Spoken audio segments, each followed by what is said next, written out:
नमस्कार. आपणा सर्वांचं हिलिओस आणि संचेतीच्या संयोजनाने आम्ही घेत असलेल्या शल्य चिकित्सकाचा दृष्टिकोन या Facebook लाईव्ह सीरीजच्या 7व्या पर्वामध्ये आज आपलं स्वागत आहे. या सीरीजमध्ये आम्ही विविध शल्यचिकित्सकांशी त्यांच्या क्षेत्राबद्दल लोकांना असलेले सर्वसामान्य प्रश्न, गैरसमज आणि शंका याबद्दल संवाद साधतो. 2011 सालच्या जनगणनेनुसार भारतात जवळजवळ 104 दशलक्ष व्यक्ती 60 वर्षे किंवा त्याहून अधिक वय असणारे आहेत. संयुक्त राष्ट्राच्या लोकसंख्या निधी आणि हेल्पेज इंडियाने प्रसिद्ध केलेल्या अहवालानुसार 2026 पर्यंत ज्येष्ठ नागरिकांची संख्या वाढून 173 दशलक्ष होण्याची शक्यता आहे. आणि या वयोगटाच्या लोकांमध्ये होणाऱ्या गुडघ्याच्या विकारांचं प्रमाणही वाढत चाललेलं आहे. त्या विकारांमध्ये गुडघ्यांचा संधिवात हा सगळ्यात कॉमन आहे. आपण आपल्या आजूबाजूला बघत असाल, ज्येष्ठ नागरिकांमध्ये गुडघ्याच्या वेदना आणि त्यामुळे दैनंदिन जीवनात येणाऱ्या अडचणींचं प्रमाण खूप जास्त आहे. बऱ्याचदा या अडचणींकडे वयोमानानुसार असं होणारच म्हणून दुर्लक्ष केलं जातं आणि वेळीच त्याचं निदान केलं जात नाही. त्यामुळे संधिवाताची तीव्रता वाढत जाऊन गुडघ्याच्या प्रतिरोपण शस्त्रक्रियेचीच म्हणजेच टोटल नी रिप्लेसमेंटची गरज निर्माण होते. खरं तर आज वैद्यकीय क्षेत्रात एवढी प्रगती झाली आहे की कुणालाही कुठल्याही प्रकारच्या वेदना आणि गैरसोय सहन करत राहण्याची आवश्यकता नाही. आणि म्हणूनच आपला आजचा विषय आहे गुडघ्याच्या संधिवाताची लक्षणे आणि उपाययोजना. मी अशी आशा करतो की आजचा संवाद ऐकल्यानंतर तुम्ही तुमच्या गुडघ्यांची काळजी घ्याल आणि वेळीच त्यावर आवश्यक उपचार सुरू कराल.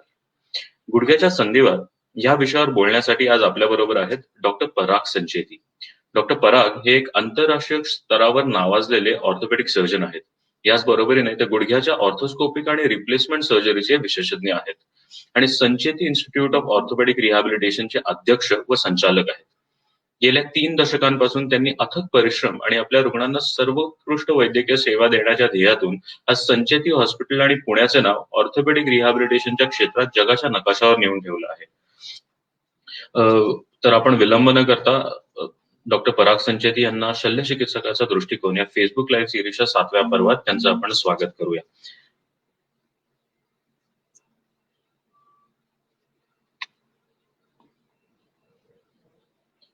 काही टेक्निकल बाबींमुळे आपल्याला 1-2 मिनिटं याच्यामध्ये उशीर होत आहे. तर कृपया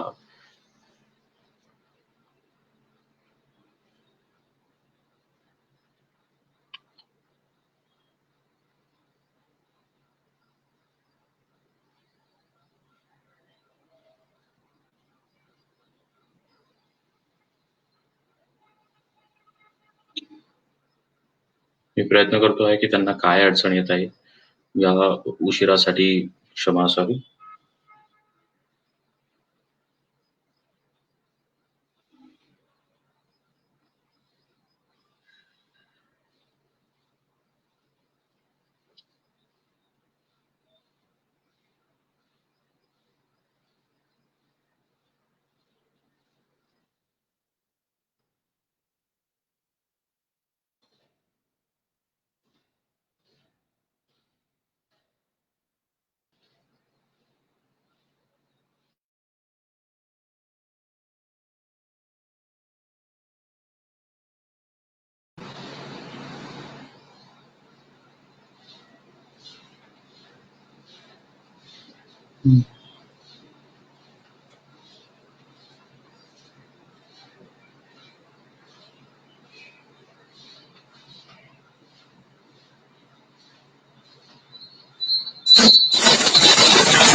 आता नवीन जॉईन झालेल्या लोकांसाठी आज आपण गुडघ्याच्या संधिवाताची लक्षणे आणि उपाययोजना याच्याबरोबर डॉक्टर पराग संचेती यांच्याशी संवाद साधणार आहोत. काही तांत्रिक अडचणींमुळे आपल्याला याच्यामध्ये 1-2 मिनिट उशीर होत आहे.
ऑलराईट. आणि डॉक्टर पराग संचेती आता आपल्या बरोबर आहेत. I am adding them into the stream. नमस्कार सर. Good morning. आम्हाला आज सकाळी वेळ दिल्याबद्दल आणि आमच्याशी गुडघ्याच्या संधिवाताची लक्षणे आणि उपाययोजना यांच्याबद्दल संवाद साधण्यासाठी हा वेळ आम्हाला दिला, त्याच्याबद्दल खूप खूप धन्यवाद. तुम्हाला माझा आवाज येतोय?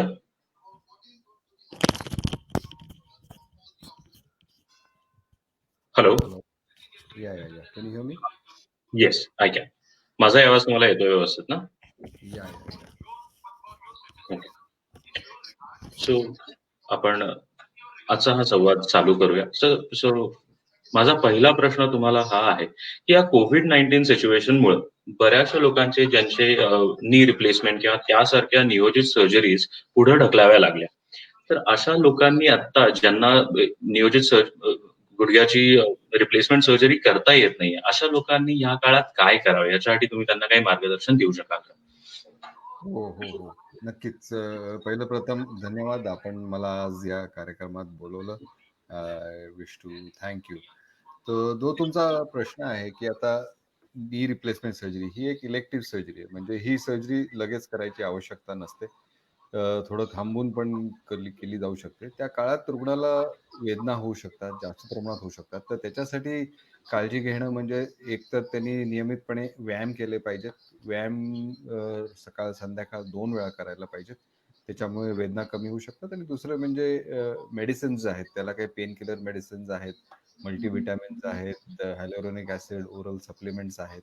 अशा काही गोळ्या पण आहेत आणि या गोळ्या त्यांनी नियमितपणे घेतल्या पाहिजे व्यायामाबरोबर. तर ह्या 2 गोष्टी केल्यामुळे त्यांच्या वेदना कमी होतील. त्याचबरोबर त्यांनी काही प्रिकॉशन्स म्हणजे काही गोष्टी केल्या नाही पाहिजेत. म्हणजे मांडी घालून खाली बसणे, तर ते रोज पूजा वगैरे खाली बसून करत असेल तर ती पूजा असं स्टूलवर बसून करणे, जिने वर खाली उतरू नये, जेवायला बसताना पण खाली बसू नये, टेबल खुर्चीचा वापर करणे आणि टॉयलेटसाठी कमोड टाईपच वापरणे, इंग्लिश टाईप, खाली टॉयलेटसाठी बसू नये. तर या सगळ्या बरोबर. गोष्टींमुळे गुडघ्यांवर प्रेशर जास्त येतं आणि गुडघे जास्त दुखू शकतात. तर शस्त्रक्रियेला जरूर असेल तर तुम्ही ती शस्त्रक्रिया थोड्या दिवसांनी करू शकता, पण तोपर्यंत हे जे मी उपाय सांगितले की एक्सरसाइज, फिजिओथेरपी, मेडिसिन्स, प्रिकॉशन्स, ह्या सगळ्या गोष्टी केल्याने त्या वेदना कमी होऊ शकतात बऱ्याच प्रमाणात. बरोबर. सगळ्या अशा प्रेक्षकांना की ज्यांना ही सर्जरी आता करू शकत नाही, त्यांनी हे नक्की उपाययोजना करायला किंवा ही काळजी घ्यायला सुरुवात करावी, जेणेकरून तुमचा त्रास अजून वाढणार नाही. सो सर, आता आजच्या विषयाकडं आपण वळूया. आजचा विषय आपला आहे गुडघ्याचं संधिवात आणि त्याची लक्षणे आणि उपाययोजना. सर, त्याच्या आधी प्रेक्षकांना एक कल्पना असावी म्हणून तुम्ही आम्हाला हाडांची झीज म्हणजे काय आणि गुडघ्यावर त्याचा सर्वाधिक परिणाम का होतो याच्याबद्दल काही सांगू शकाल? हो. तर हाडाची झीज म्हणजेच तो एक प्रकारचा वात असतो. त्याला उतर वयात जर हाडाची झीज झाली तर आपण त्याला संधिवात म्हणतो, म्हणजेच ऑस्टिओआर्थरायटिस. जर कमी बरोबर. वयात पण झीज होऊ शकते, कमी वयात 20 ते 30 वर्षात पण झीज होऊ शकते. त्याच्यामुळे जो त्रास होतो त्याला आपण आमवात म्हणतो. म्हणजे आमवात हं. इज रुमॅटॉइड आर्थरायटिस, थोड्या कमी वयोगटात होतं. आणि ऑस्टिओआर्थरायटिस म्हणजे वयामानाने होणारी झीज, म्हणजे 50-55 या वयोगटाच्या पुढे ती झीज होते आणि त्याच्यामुळे मग गुडघे दुखू शकतात. तर हे 2 बरोबर. प्रकारचे वात प्रामुख्याने बघतो. त्याचबरोबर इन्फेक्शनमुळे संधिवात असा आर्थरायटिस होऊ शकतो. त्याला इन्फेक्टिव्ह आर्थरायटिस म्हणतो. हं, किंवा हं. गाऊट, युरिक ऍसिड जे रक्तात असतं, ते युरिक ऍसिड रक्तातलं वाढू शकतं आणि गावठी आर्थरायटिस ज्याला म्हणतो ते होऊ शकतं. असे बरेच प्रकारचे आर्थरायटिस आहे. गुडघ्याला फ्रॅक्चर झालं आणि फ्रॅक्चरमुळे जर गुडघ्याचं कार्टिलेज डॅमेज झालं तर ट्रोमॅटिक आर्थरायटिस, म्हणजे हं. गुडघ्याची फ्रॅक्चर झाल्यामुळे होणारी झीज, याला ट्रॉमॅटिक आर्थरायटिस म्हणतात. असे वेगवेगळे प्रकारचे आहेत. पण प्रामुख्याने 2 प्रकार आम्ही आमच्या प्रॅक्टिसमध्ये बघतो.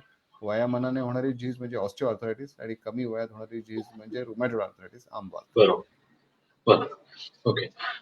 सो माझा पुढचा प्रश्न असा आहे, की बऱ्याचदा जोपर्यंत काही त्रास चालू होत नाही, तोपर्यंत आपण फारसं आपल्या स्वतःच्या बॉडीकडे, स्वतःच्या सांध्यांकडे लक्ष द्यायला चालू करत नाही. तर हो, हो. साधारण कोणत्या वयामध्ये लोकांनी गुडघ्याच्या संरचनेकडे लक्ष देणं सुरू केलं पाहिजे आणि त्यासंबंधी काय काळजी घेतली पाहिजे? तर तशी पाहिलं तर काळजी आपण नेहमीच घ्यायला पाहिजे. पण साधारण वयाच्या 50शी नंतर जेव्हा गुडघ्याची झीज थोड्याफार प्रमाणात व्हायला लागते, तेव्हा काळजी घेणं जास्त गरजेचं आहे. आता काळजी घेणं म्हणजे नेमकं काय? त्याच्यात 2-3 गोष्टी मी सांगू इच्छितो. एक तर 50शी नंतर तुम्ही जर तुमचे काही गुडघे दुखत असतील, कुठलेही सांधे दुखत असतील, तर त्वरित त्याचा मेडिकल ॲडवाईस घेतला पाहिजे. डॉक्टरला दाखवायला पाहिजे. त्याचे एक्स-रे केले पाहिजेत. एक्स-रेवरती झीज आपण लगेच बघू शकतो. त्याचबरोबर काही रक्त तपासण्या करायला पाहिजेत, की हिमोग्रॅम, बरोबर. ESR, CRP, युरिक ॲसिड आणि B12 आणि D3 म्हणजे ह्या ज्या गोष्टी आहेत, तर ह्याच्यामुळे आपल्याला कळू शकतं, की हा जो संधिवात आहे तो कुठल्या प्रकारचा आहे आणि हं. त्याच्याबरोबर रुमॅटॉइड आर्थरायटिस फॅक्टर म्हणजे आर फॅक्टर ज्याला म्हणतो, तेही तपासणी करायला पाहिजे. तर ह्या दुसरी गोष्ट म्हणजे रक्त तपासणी आणि थर्ड बरोबर. म्हणजे फिजिओथेरपी. जेव्हा तुम्हाला थोड्याफार प्रमाणात गुडघेदुखी चालू होईल, तर तुम्ही लगेचच डॉक्टरला दाखवून त्याची फिजिओथेरपी करायला पाहिजे. आता हिलिओसमध्ये आपण बघतो, की हिलिओसतर्फे तुम्ही बऱ्याच वेळा वेगवेगळ्या प्रकारची गुडघ्याची एक्सरसाइज शिकवतात, फिजिओथेरपी देतात बरोबर. आणि त्याच्यामुळे गुडघेदुखी ही कमी होते. त्यामुळे लगेचच तुमच्या फिजिओथेरपिस्टला कॉन्टॅक्ट करून किंवा हिलिओस थ्रू ते फिजिओथेरपी घेऊन तुम्ही गुडघ्याची दुखापत कमी करू शकता किंवा पुढे तो विकार वाढू नये म्हणून नक्कीच एक्सरसाइज फिजिओथेरपीचाही खूप मोठ्या प्रमाणात फायदा होतो. तर कुठली काळजी घ्यायची म्हणजे एकतर त्वरित डॉक्टरला दाखवायचं, मेडिकल सल्ला घ्यायचा. त्याचबरोबर काही एक्स-रे आणि रक्त तपासण्या करायच्या आणि फिजिओथेरपी चालू करायची. ह्या गोष्टी केल्यामुळे नक्कीच आपण एक प्रकारचा एक प्रतिबंधक उपाय साधू शकतो आणि हा जो संधिवात आहे, तो जास्त वाढण्यात नक्कीच टाळू शकतो. अगदी, अगदी बरोबर. आणि मी आमच्या प्रेक्षकांना सांगू इच्छितो, की संचेती आणि हिलिओसच्या माध्यमातनं आम्ही प्रिव्हेंटिव्ह केअरवर खूप काम करतो. त्याच्यामुळे तुमच्या गुडघ्यांमध्ये काही त्रास होण्याची किंवा वेदना चालू होण्याची वाट बघू नका. त्याच्या आधीच त्याच्यासाठी काही व्यायाम आणि त्याच्यासाठी काही प्रतिबंधात्मक उपाय करणं हे नेहमीच चांगलं राहील. समाजाचा पुढचा प्रश्न हा आहे, की गुडघ्याच्या संधिवाताचा धोका असलेल्या लोकांचा काही ग्रुप आहेत का? काही स्पेसिफिक लोकांमध्ये काही ठराविक लोकांमध्ये संधिवाताचं प्रमाण जास्त असतं का? जर तसं तुम्ही पाहिलं तर रुमॅटॉइड आर्थरायटिस म्हणजे आमवात हे थोडं अनुवंशिक आहे. म्हणजे थोडंसं हेरिडिटरी किंवा जेनेटिक त्याला म्हणता येईल. हं, त्यामुळे हं. ते होऊ शकतं. दुसरं जे ऑस्टिओ आर्थरायटिस आहे, इट इज नॉट जेनेटिक. थोडं ते फॅमिलियल असू शकतं. म्हणजे फॅमिलियल हं. हिस्ट्री असू शकते. आणि सर्वसाधारणपणे तुम्ही पाहिलं तर लेडीजमध्ये, फिमेल्समध्ये ह्याचं प्रमाण जास्त प्रमाणात आहे. 1:4 म्हणजे एका मेल पेशंटला झालं तर त्याचे 4 फिमेल पेशंटला होतं. असा त्याचा रेशिओ आहे. तर फिमेल्समध्ये ते जास्त प्रमाणात आढळतं. जेव्हा संधिवात होतो तो 4 टप्प्यातून जातो. फर्स्ट म्हणजे त्याचं स्टेज 1, स्टेज 2, स्टेज 3 आणि शेवटचं म्हणजे स्टेज 4. तर हं. जेव्हा केव्हा आपण संधिवात बघतो, तर ते पहिल्या स्टेजमध्ये जर त्याला आपण ओळखलं, सर्वसाधारणपणे जर पाहिलं की कुठलेही फिमेल पेशंट येते, कारण फिमेल पेशंट्समध्ये हे जास्त प्रमाणात आपण बघतो. तर लगेच त्यांची तपासणी केली पाहिजे आणि तो कुठल्या स्टेजमध्ये आहे, हे जाणून घेणं जरुरी आहे. कारण तो स्टेज 1 किंवा स्टेजमध्ये आर्थरायटिस असेल, तर तो आपण रोखू शकतो आणि स्टेज 3, स्टेज 4 मध्ये जाण्यासाठी तो थांबवू शकतो. कारण एकदा तो संधिवात 4th स्टेजला गेला, मग त्याला फक्त सांधा बदलायचा म्हणजेच कृत्रिम सांधारोपण हा एकच ऑप्शन राहतो. त्यामुळे बरोबर, prevention is better than cure. जसं तुम्ही म्हटला, की बरोबर. प्रतिबंधक उपाय घेतले पाहिजे आणि जास्त करून 50-55 च्या एज ग्रुपमध्ये जास्त लेडीज जे आहेत, त्यांनी हं. तो घेतला पाहिजे. कारण त्यांना ऑस्टिओपोरोसिस पण जास्त दिसतं आणि ऑस्टिओपोरोसिस आणि आर्थरायटिस या 2 गोष्टी कॅन कोएक्झिस्ट. दोन्हीही गोष्टी एकदम आढळू शकतात. बरोबर. सो आता तुम्ही जसं ऑस्टिओपोरोसिस आणि ऑस्टिओआर्थरायटिस म्हटलात, तसं एक 50शी नंतर जे वय तुम्ही सांगितलंत, की 50शी नंतर साधारण हे गुडघ्यांचे विकार होतात. तर वयाच्या 50शी नंतर गुडघ्याचे कोणकोणत्या प्रकारचे विकार अजून होऊ शकतात? तर जसं आता मी तुम्हाला सांगितलं, की ऑस्टिओआर्थरायटिस आणि दुसरा महत्त्वाचा विकार म्हणजे ऑस्टिओपोरोसिस, हाडाचा ठिसूळपणा. बरोबर. आणि हं. हाडाचा ठिसूळपणा ह्याचं काय असतं, की हे 50शी नंतर कॅल्शियम बॉडीतून गळायला लागतं आणि जास्त बरोबर. करून लेडीजमध्ये इस्ट्रोजन, प्रोजेस्टेरॉन बॅलन्स, मासिक पाळी जेव्हा बंद पडते, तेव्हा ह्या गोष्टी जास्त प्रमाणात होतात. काही फिमेल पेशंटचे युटरस काढलं जातं. त्याच्यानंतर पण आपण ऑस्टिओपोरोसिस बघतो. त्यामुळे ऑस्टिओपोरोसिस हे जास्त प्रमाणात आहे. त्याच्यानंतर जे विकार जास्त होतात, ते हृदयाचे विकार होऊ शकतात, ते डायबिटीज होऊ शकतं, ब्लड प्रेशर होऊ शकतं. अशा बऱ्याच गोष्टी आपण उतारावर बघतो. त्याचप्रमाणे अथेरोस्क्लेरोसिस म्हणजे तुमच्या रक्तवाहिनीत थोडे कॅल्शियम डिपॉझिट होऊ शकतात. तर बरोबर. अशा ज्या गोष्टी आहेत व्हेरिकोज वेन्स होऊ शकतात. हे जास्त करून आपल्याला 50 नंतर जास्त प्रमाणात आढळतात. त्यामुळे ऑर्थोपेडिकचे विकार म्हणजे संधिवात, ऑस्टिओपोरोसिस म्हणजे हाडाचा ठिसूळपणा, व्हेरिकोज वेन्स, अथेरोस्क्लेरोसिस म्हणजे रक्तवाहिनीत कॅल्शियम डिपॉझिट होणं, हृदयाचे विकार, त्याचबरोबर कार्डियाक प्रॉब्लेम्स होऊ शकतात, हाय बीपी, बरोबर. हार्ट मसल्सला वीकनेस येऊ शकतो आणि मग हम्म. काही प्रमाणात किडनीचा विकार आणि बाकी सिस्टमचेही आजार होऊ शकतात. आणि बरोबर. सर्वात महत्त्वाचं म्हणजे हाडाचा ठिसूळपणा हा हम्म. ऑस्टिओपोरोसिस हा खूप मोठ्या प्रमाणात आम्ही बघतो. 1 in 6 म्हणजे 50 नंतर जर आपण पाहिलं तर प्रत्येक 6 लोकांनंतर एका माणसाला नक्कीच ऑस्टिओपोरोसिस होणार आणि त्याचं इन्सिडन्स उलट वाढत चाललं तर 1 in 4 हम्म. व्हायला लागले असे काही फिगर्स पुढे येत आहेत. त्यामुळे बरोबर. हाडाचा ऑस्टिओपोरोसिस हा महत्त्वाचा विकार आहे 50 नंतर आणि त्याची काळजी आपण घेतलीच पाहिजे. बरोबर. Thank you for giving that answer. Sir, बऱ्याचशा लोकांमध्ये आपल्याला एक सवय असते की गोष्टी अंगावर काढणं, की त्रास होतोय तर तो उतारवयामध्ये हा त्रास होणारच आहे, हे नॉर्मल आहे. अशा गोष्टींमुळे आपण बरीचशी लोक त्रास तो अंगावर काढत राहतात.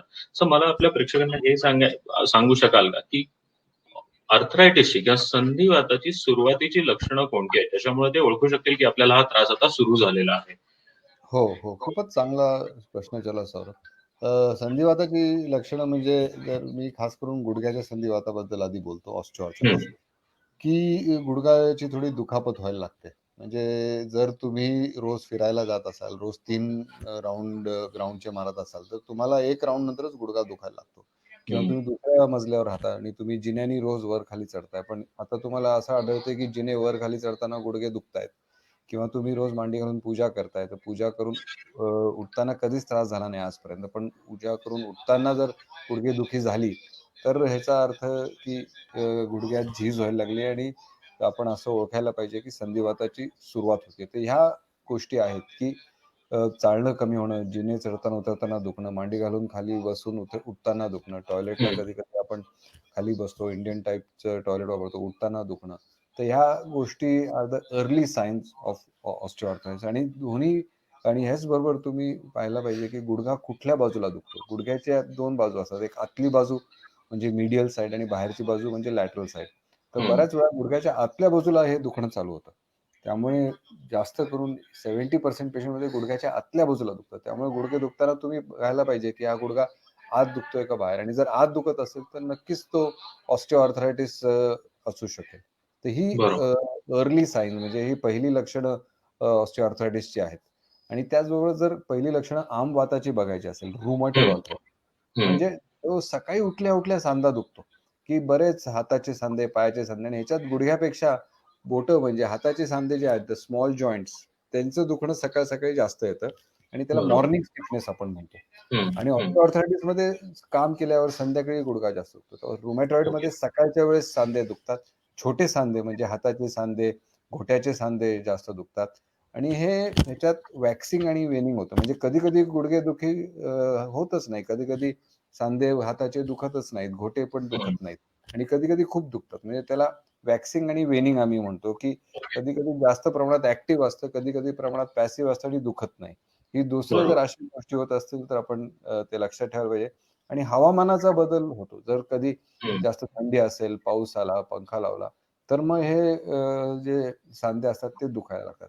तर ह्या जर बरोबर. गोष्टी झाल्या, की multiple joint pains, small joint pain, early morning stiffness म्हणजे सकाळच्या वेळेस दुखणं आणि हवामानामुळे सांधेदुखी, गुडघेदुखी झाली, तर ह्याला आपण आमवात म्हणतो आणि these are the early signs of rheumatoid arthritis. Okay. Okay. खूप छान पद्धतीने सर तुम्ही हा फरक समजावून सांगितलात, की ज्यांना हे त्रास आता होत असतील, त्यांनी ते फक्त नॉर्मल आहे म्हणून त्याच्याकडे दुर्लक्ष न करता त्याच्यावर काहीतरी उपाययोजना करण्याचा नक्की विचार केला पाहिजे. तर आता पुढचा प्रश्न असा आहे, की तुम्ही सुरुवातीची लक्षणं सांगितलीत. आता अशी काय लक्षणं आहेत, की ज्याच्यामुळे लोकांना कळू शकेल, की संधिवाताची तीव्रता आता वाढली आहे? जसं तुम्ही मगाशी 4 ग्रेड आहेत संधिवाताचे असं सांगितलं. सर, संधिवाताची तीव्रता कशी ओळखली जाऊ शकते? संधिवाताची तीव्रता म्हणजे ते एकतर स्टेजिंगमुळे जसं मी सांगितलं, हं. की स्टेज 1, स्टेज 2, स्टेज 3, स्टेज 4 आणि त्याचप्रमाणे दुखणं पण स्टेज 2 ला स्टेज 1 पेक्षा जास्त असणार, 3 मध्ये 2 पेक्षा जास्त आणि 4 इज द लास्ट बरोबर. स्टेज. बरोबर. ह्याच्या व्यतिरिक्त आपण एक्स-रेवर बघू शकतो, की किती हं. डॅमेज झालं, किती जॉइंट अगदी स्पेस बरोबर. चांगली झाली आहे. तर त्याच्यावर आपल्याला लक्षात येऊ शकतं की ऑस्टिओआर्थरायटिसचं स्टेज किती आहे आणि किती प्रमाणात ती झीज वाढली आहे. आणि गुडघ्याचे पाय पण जे युजली जे सरळ असतात ते असे थोडे हम्म. वाकडे व्हायला लागतात, ते पेंगडे व्हायला लागतात, बरोबर. ज्याला आम्ही बो लेग्स म्हणतो. तर ते हम्म. पण जर असे दिसले तर याचा अर्थ आपण ओळखायला पाहिजे की हा संधिवात पुढे निघालाय, जास्त प्रमाणात तो वाढलेला आहे. सो दॅट इज बरोबर. One more thing you have to be careful about. तर हे असे वेगवेगळे त्याचे टप्पे आहेत. वेगवेगळ्या गोष्टींमुळे आपण तो समजू शकतो, तो किती प्रमाणात वाढलाय, किती प्रमाणात नाही. त्याचबरोबर आपण काही रक्त तपासण्या करू शकतो आणि त्याच्यात पण आपल्याला कळू शकतं की कुठल्या स्टेजमध्ये आहे, कुठल्या प्रकारे तो संधिवात आहे, कुठल्या टाईपचा हम्म. संधिवात आहे, हे पण आपण ओळखू शकतो. आणि लास्ट म्हणजे एम-आर-आय करायला पाहिजे आणि एम-आर-आय आणि बोन डेन्सिटी टेस्ट. एम-आर-आय बरोबर. कळतं की कार्टिलेज किती झिजलंय, किती ते डॅमेज झालंय. एक्स-रेमध्ये कार्टिलेज दिसत नाही. हम्म. एक्स-रेमध्ये फक्त हाड दिसतं. पण एम-आर-आयमध्ये हाडाव्यतिरिक्त कार्टिलेज दिसतं आणि basically osteoarthritis is a problem of the cartilage. त्यामुळे बरोबर. एम-आर-आयमध्ये क्लिअर कट दिसू शकतं की कार्टिलेजची झीज किती झाली आहे. थिकनेस जो हम्म. 4 ते 6 मिलीमीटरचा जो थिकनेस असतो कार्टिलेजचा, तो कमी व्हायला लागतो. तर तो बरोबर. एम-आर-आयमध्ये बघू शकतो. आणि last is the bone density test. Bone density test is more for osteoporosis. त्याच्यामुळे तुमच्या हम्म. ऑस्टिओपोरोसिस किती आहे, किती प्रमाणात कॅल्शियम कमी झालंय, हे बोन डेन्सिटी मध्ये कळू शकतं. आणि तुमचा एक BMI म्हणजे बॉडी मास इंडेक्स किती आहे, हे पण हम्म. बोन डेन्सिटी टेस्टमध्ये कळू शकतं. कारण जर वय जास्त असेल आणि त्यात वयात तुमचं वजन पण जास्त असेल, इफ द BMI बरोबर. इज मोर दॅन 25 to 30, मग हम्म. जी जास्त प्रमाणात होते. तर अशा काही गोष्टी वरून आपल्याला लक्षात येऊ शकतं की कुठल्या स्टेजमध्ये आहे आणि बरोबर. काय आपण त्याच्यासाठी करू शकतो. बरोबर. Thank you so much for answering that. माझा पुढचा प्रश्न आहे सर, की जर का आता संधिवात झालेला आहे, तर त्याची उपाययोजना करण्यासाठी सध्या वैद्यकीय क्षेत्रात कोणकोणते पर्याय उपलब्ध आहेत? हो, हो, हो. हा खूपच चांगला प्रश्न आहे. एक तर first is to diagnose it, म्हणजे त्याचं निदान आपण 100% खात्री करून घेतला पाहिजे ऑर्थोपेडिक सर्जनकडनं की ते ऑस्टिओआर्थरायटिसच आहे ना, काही वेगळं बरोबर. नाहीये. तर बरोबर. त्याच्यासाठी जसं मी आतापर्यंत सांगत आलोय की एक्स-रे आणि ब्लड टेस्ट करणं जरुरी आहे. एक्स-रेवरून आपल्याला कळू शकेल की काय आहे आणि ब्लड टेस्टवर कळू शकेल की रुमॅटॉइड आर्थरायटिस तर नाही ना. आणि युरिक हम्म. ॲसिड वगैरे काय वाढला आहे का? व्हिटॅमिन B12, D3 कमी आहे का? तर ह्या सगळ्या गोष्टी करायला पाहिजे आणि एक्स-रे आणि ब्लड टेस्ट करून आपण खात्री करू शकतो की ऑस्टिओआर्थरायटिस आहे. आणि जेव्हा हे डायग्नोसिस नक्की होईल की ऑस्टिओआर्थरायटिस आहे, second step is to find out what stage it is in. ते कुठल्या स्टेजमध्ये, जसं मी तुम्हाला आतापर्यंत सांगत आलो की 4 हम्म. स्टेजेसमध्ये ते होऊ शकतं. तर ते पहिल्या किंवा दुसऱ्या स्टेजमध्ये असेल तर फक्त आपण त्याला काही गोळ्या देऊ शकतो आणि हम्म. फिजिओथेरपी देऊ शकतो आणि हम्म. मेडिसिन आणि एक्सरसाइजेसनी तो बऱ्यापैकी आपण रोखू शकतो आणि बरा करू शकतो. तर गोळ्या म्हणजे कुठल्या? 2 प्रकारच्या गोळ्या आहेत. एक म्हणजे पेन किलर, जे आपण हे ब्रुफेन, वोवेरॉन, कॉम्बिफ्लॅम, हम्म. नाईस अशा या ज्या गोळ्या देतो, त्या पेन किलरच्या गोळ्या. आणि दुसऱ्या म्हणजे आता ऑर्थोपेडिक ऑस्टिओआर्थरायटिसमध्ये ऑर्थोपेडिक सप्लिमेंट्स निघाले. ऑर्थोपेडिक सप्लिमेंट्स बरोबर. म्हणजे काय, की आता काही गोळ्या आहेत, की त्याच्यात हायलोरोनिक ॲसिड आहे. त्याच्यात वेगवेगळे बायोलॉजिक पदार्थ आहेत, की त्याच्यामुळे ऑस्टिओआर्थरायटिसचं प्रमाण आपण कमी करू शकतो. तर अशा काही गोळ्या आहेत. काही प्लांट प्रॉडक्ट्स आहेत, ज्याला आम्ही रोझीफ्लेक्स ट्रायो म्हणतो. अशा काही गोळ्या आहेत. So these are medicines which are not pain killers. म्हणजे प्रामुख्याने 2 बरोबर. प्रकारची मेडिसिन वापरतो. एक पेन किलर आणि दुसरं म्हणजे non pain killer which are cartilage supplements. म्हणजे त्याच्यामुळे कार्टिलेजचं नरिशमेंट होतं आणि कार्टिलेजची झीज होणं कमी होतं. तर त्या गोळ्या आम्ही वापरतो. आणि त्याचबरोबर हम्म. Exercise. Exercise is the most important thing. म्हणजे मी हम्म. एक वेळ पेशंटना सांगतो, की तुम्ही गोळ्या नाही घेतल्या तरी चालेल, पण एक्सरसाइज हे मात्र नक्की करा. त्याला काहीही करून तुम्ही 2 ते 3 वेळा गुडघ्याची एक्सरसाइज करा आणि त्याच्यामुळे जी हाडाची झीज आपण रोखू शकतो. That is the best way. तर स्टेज 1, बरोबर. स्टेज 2 असेल तर मेडिसिन्स आणि एक्सरसाइज. जर ते वाढत गेलं स्टेज 2 आणि स्टेज 3 च्या मध्ये गेलं, तर आम्ही मग इंजेक्शनचाही वापर करतो. त्याच्यात हम्म. प्रामुख्याने 2 प्रकारचे इंजेक्शन्स आहेत. एक तर स्टिरॉइड म्हणजे डेपोचं इंजेक्शन जे आम्ही देतो गुडघ्यात. इंट्राआर्टिक्युलर जॉइंटच्या आत ते इंजेक्शन दिलं जातं. आणि दुसरं म्हणजे एक हायलोरोनिक ॲसिड, जसं ओरल याचे इंजेक्शन्स असतात. आता ओरल याचे टॅबलेट्स असतात. तसे आता इंट्राव्हिनस इंजेक्शन्स आणि आत गुडघ्याच्या इंट्राआर्टिक्युलर इंजेक्शन्स आहेत. तर एक तर डेपोचं स्टिरॉइड इंजेक्शन, दुसरं म्हणजे एचए इंजेक्शन. हे देऊ हम्म. शकतो प्रामुख्याने. पण आता नवीन इंजेक्शन्स पण निघाले आहेत, की PRPचं इंजेक्शन म्हणजे प्लेटलेट रिच प्लाझ्मा, त्याचे इंजेक्शन देऊ शकतो.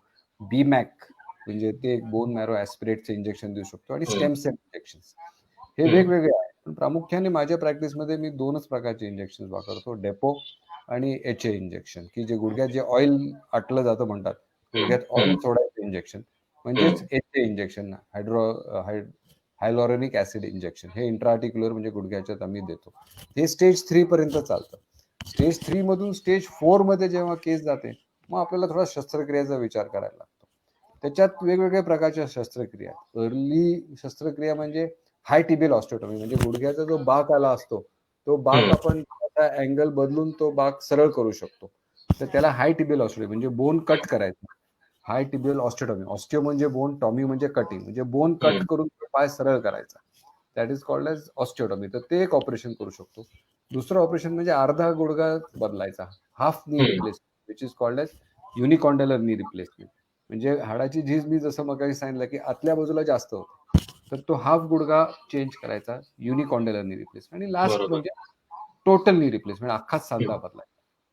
तर हे झालं स्टेज 3 किंवा स्टेज 4 मध्ये जेव्हा केस जाते, तर that is last option is knee replacement. पण स्टेज 3 स्टेज 4च्या मध्ये HTO किंवा युनिकॉन्डेलर म्हणजे अर्धा गुडघा बदलणं, गुडघाचे हाड कापून सरळ करणं पाय, ह्या गोष्टी आपण करू शकतो. पण लास्ट स्टेजला गेला की मग लास्ट स्टेजच्या पुढेही आम्ही काय काय केसेस बघतो, ज्याला सिव्हिअर ऑस्टिओआर्थरायटिस म्हणतो.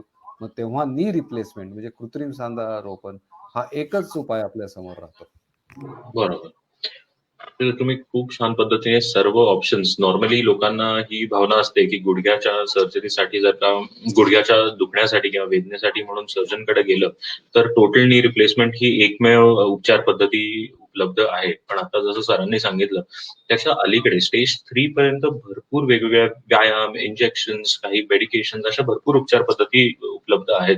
तर त्याच्यामुळे त्या स्टेज 4 पर्यंत स्वतःच्या संधिवाताचं अजून वर्सन न होण्याची वाट न बघता तुम्ही त्याच्या आधीच त्याच्यावर उपचार करणं केव्हाही बरोबर ठरेल. अगदी अगदी जरुरी आहे, अगदी जरुरी आहे. त्यामुळे तो जर स्टेज 2 मध्येच तुम्ही थांबवला तर तुम्हाला ऑपरेशनची गरज पडणार नाही, सांधा बदलायची गरज पडणार नाही. त्यामुळे physiotherapy is the best to prevent further progression, असं मी नक्कीच मानतो.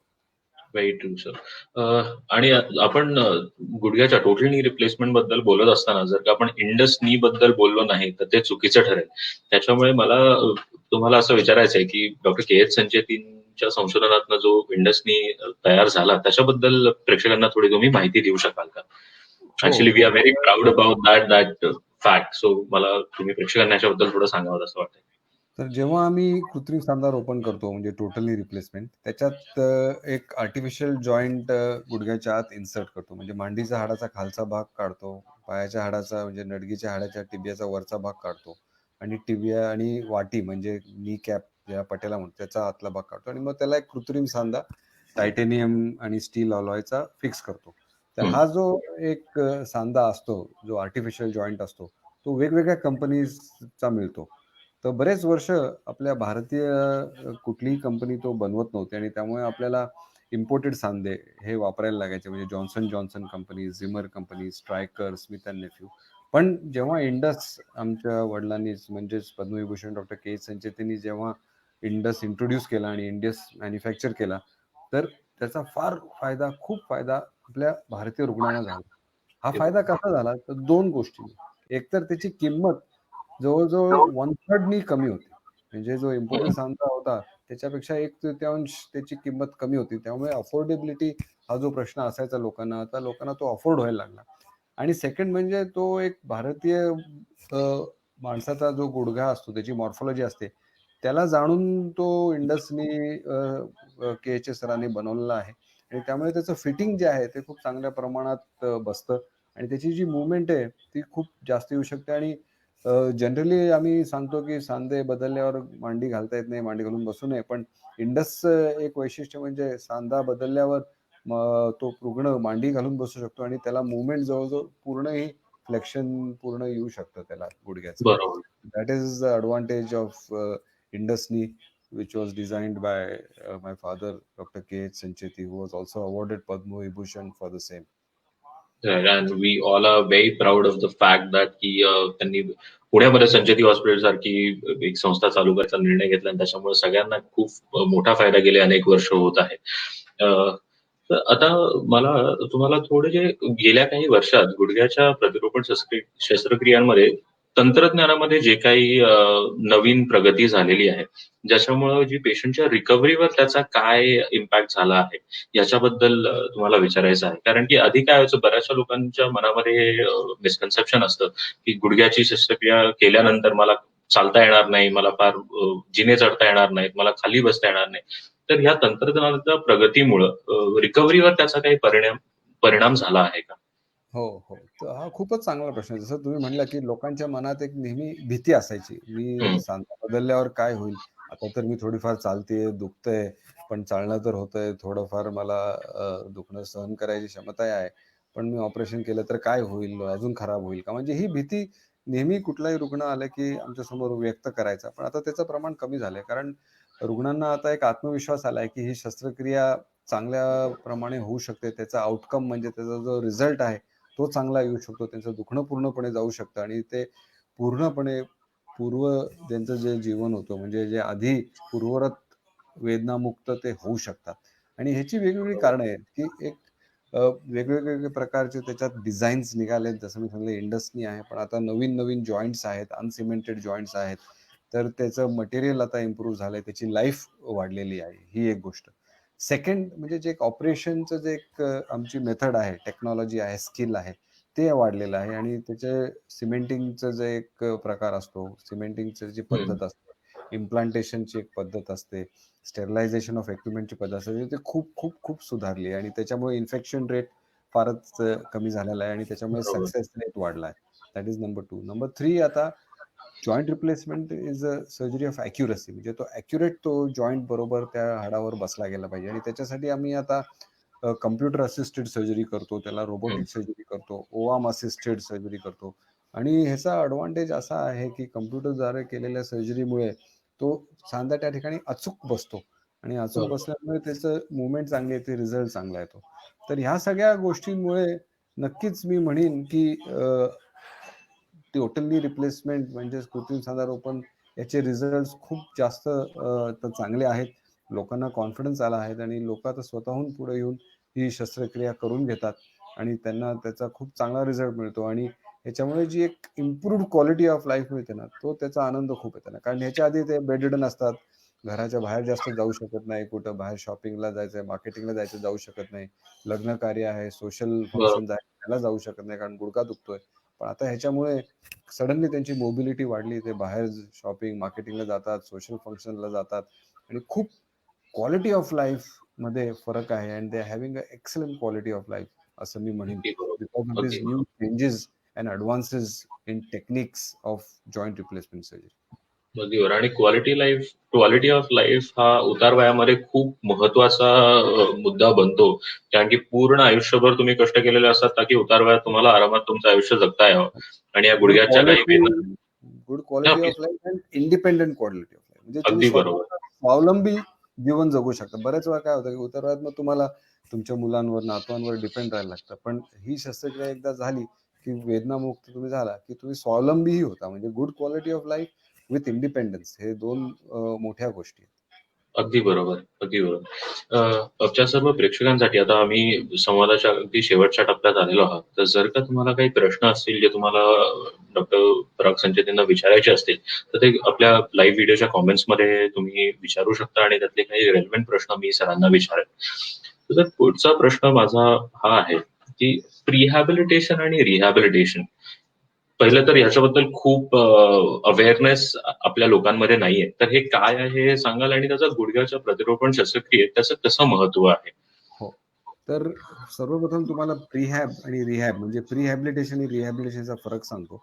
जेव्हा ऑपरेशन करतो नी रिप्लेसमेंटचं किंवा कुठलंही त्याच्या आधी जे एक्सरसाइज दिले जातात, काही आर्थ्रोस्कोपी आम्ही करतो, नी रिप्लेसमेंट करतो. त्याच्या आधी काही जे व्यायाम दिले जातात त्याला प्रीहॅबिलिटेशन म्हणतात आणि ऑपरेशन झाल्यावर जे एक्सरसाइज, फिजिओथेरपी दिली जाते त्याला रिहॅबिलिटेशन म्हणतो.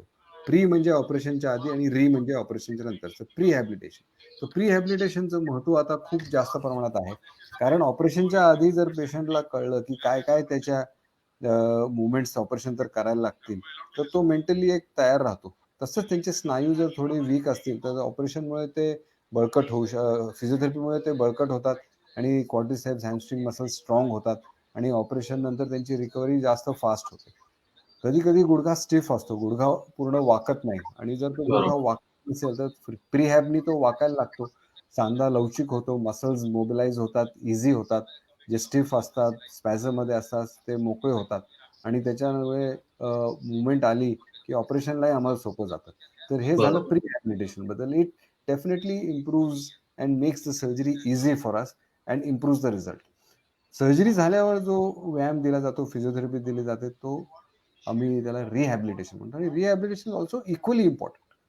आणि रिहॅबिलिटेशन मध्ये ऑपरेशनच्या त्याच दिवशी व्यायाम चालू करतो आम्ही. पेशंटला कधी कधी 4-5 तासात चालवतो पण नी रिप्लेसमेंट झाल्यावर. आणि तो रिहॅबचा जो एक महत्व आहे तो पेशंटला एक कॉन्फिडन्स देऊन जातो की आता ऑपरेशन झालं, मला 4 तासात चालवलं, नेक्स्ट डे मी उभा राहिलो, वॉकरवर चालायला लागलो, पायऱ्या चढायला लागलो. All this is rehabilitation. आणि गुडघा वाकून त्याची स्नायूची शक्ती वाढवणं, ऑपरेशन नंतर जे व्यायाम दिले जातील त्याला रिहॅबिलिटेशन म्हणतो. आणि हे फार महत्वाचं आहे. पेशंट हॉस्पिटलमध्ये 2 ते 3 दिवसच राहतो. ह्याचा अर्थ फक्त 2 ते 3 दिवस फिजिओथेरपी पाहिजे, पोस्ट ऑप रिहॅबिलिटेशन पाहिजे असं नाहीये.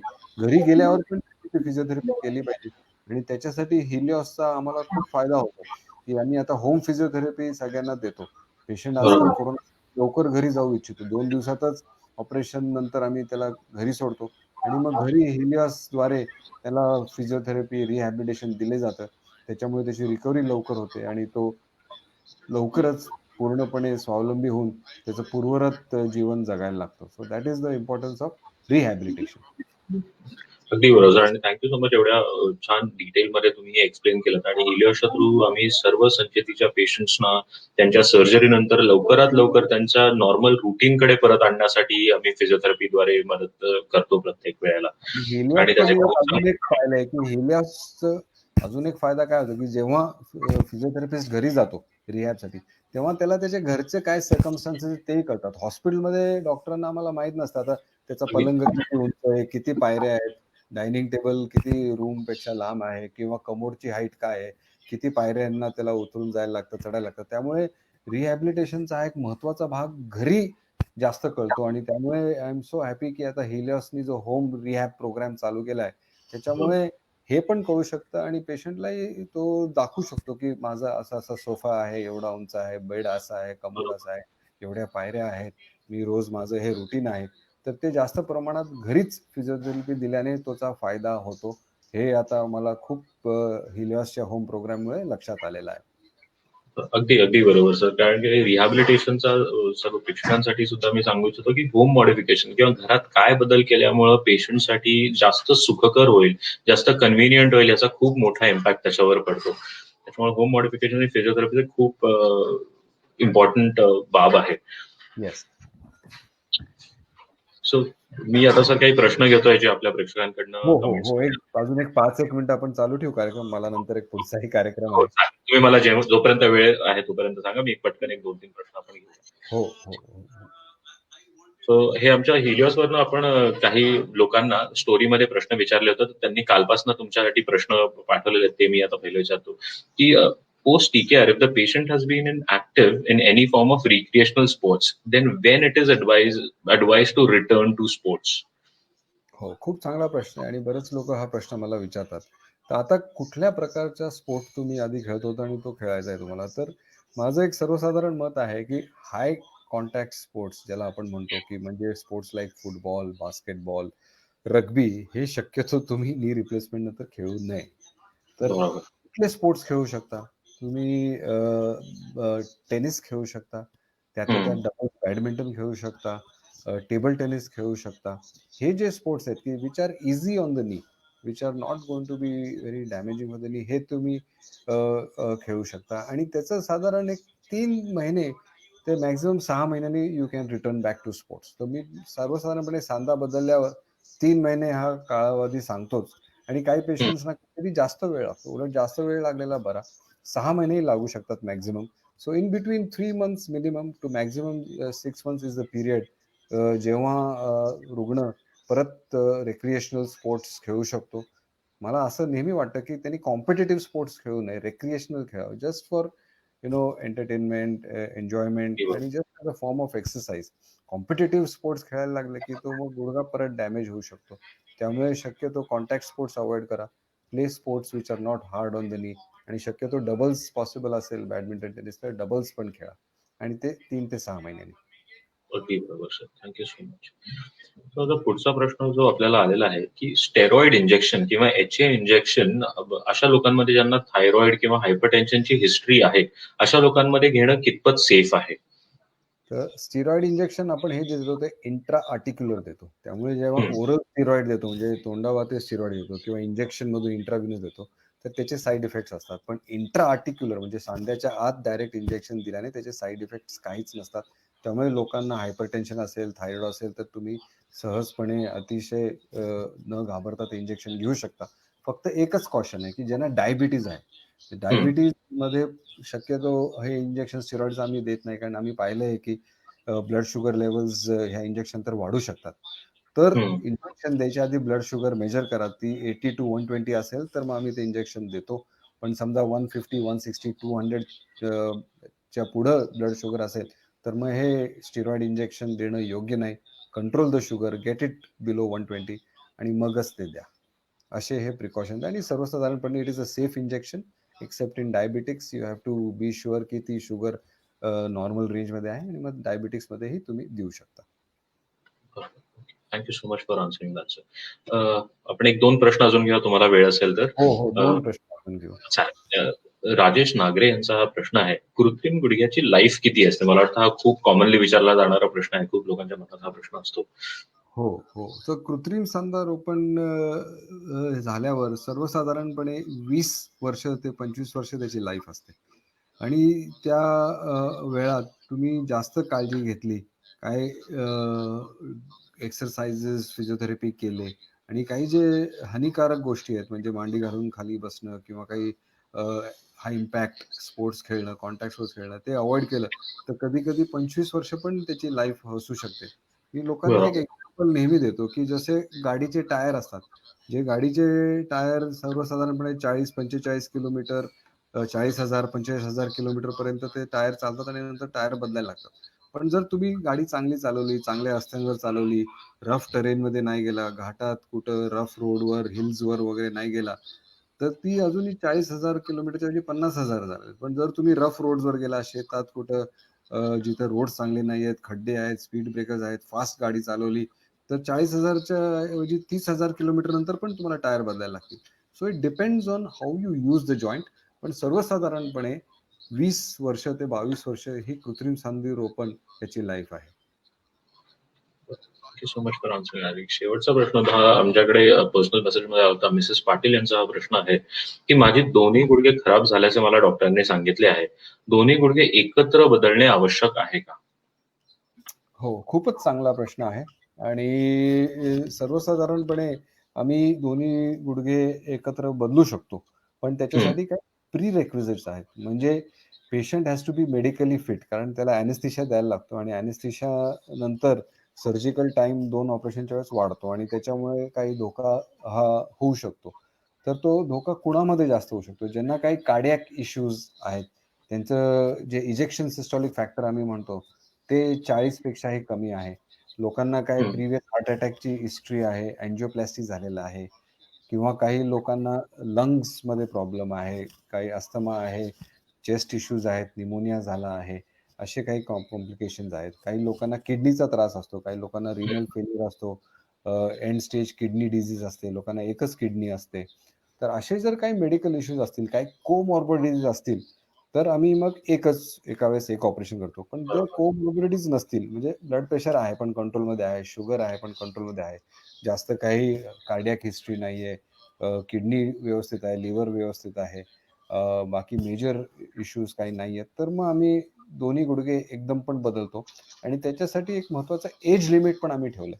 जर 70 पेक्षा एज कमी असेल आणि हे काही कोमॉर्बिडिटीज नसतील, तर मग आम्ही दोन्ही सांधे एकदम बदलतो. 70 पेक्षा एज जास्त असेल आणि जरी त्यांना कोमॉर्बिडिटी नसतील, तरी आम्ही एका वेळेस एकच सांधा बदलतो. कारण we have seen that the body's immunity, the body's resistance, बॉडीची प्रतिकार क्रिया शक्ती आहे, ती 70 ह्या वयानंतर कमी व्हायला लागते.